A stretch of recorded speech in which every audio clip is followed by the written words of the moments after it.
Assalamualaikum warahmatullahi wabarakatuh. Alhamdulillah anak-anak kelas 2 semuanya bertemu kembali dengan Bu Silika dengan pelajaran bahasa Jawa, Basa Jawa. Piye kabare? Belajar sing wingi iso ora? Kudu pinter-pinter kabeh. Mulane saiki Bu Silika pengen takon. Apa sih belajar apa sih gede wingi iki? Belajar suara jejak lan suara miring. Saiki Bu Silika takon, yen ana guru, ana luru, iku kagolong suara apa ya? Ayo. Pinter. Suara ujejeg. Oke, wis pinter. Saiki meneh, yen ana sate, ana lele, iku swara apa? Oh iya pinter, swara jejeg. Pinter. Saiki meneh setunggal malih nggih. Sakniki itu bocah-bocah koyo akeh iku yo. Ana sing diwaca ana sing diwaca ana sing diwaca Saiki Bu Silika takon sik ya. Ana wareg, ana belo, ana pedi.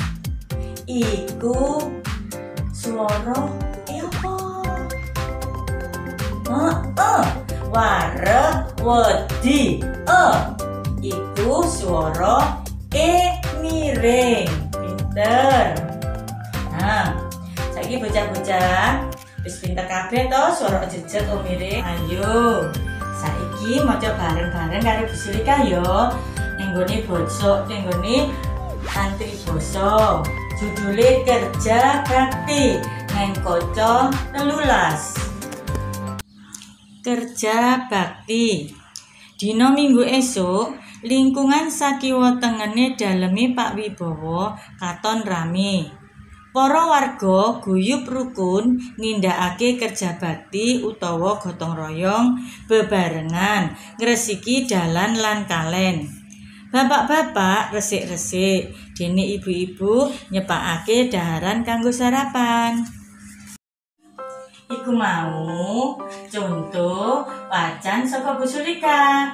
Bocah-bocah nuruske dhewe ya. Ana ning kaca 14 nganti kaca 15. Terus ning kaca 15 ana kawruh basa. Aja lali dicatet. Aja lali ya. Latihan soal saka Bu Silika digarap nggih. Kat semanten nggih pelajaran Bu Silika dina iki. Aja lali digarap latihane. Uga apa maneh ya sing ora oleh lali? Salat 5 waktu. Belajar yang rajin. Tidak boleh membantah orang tua. Oke? Nah, besok ketemu maneh karo bab liyane karo Bu Silika Basa Jawa. Assalamualaikum warahmatullahi wabarakatuh.